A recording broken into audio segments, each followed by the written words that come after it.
哇，电脑又黑屏了，是不是主机又坏了？别急，有可能是你的延长线出了问题，或是你插错地方了。店长，电脑到底可不可以插延长线？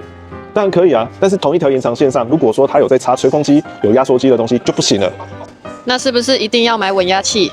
这不一定，只要看家里的环境。如果说老旧房子的话，可能需要；但如果说你是新电脑，然后房子也是新的，那我们应该是可以先省略这个问题。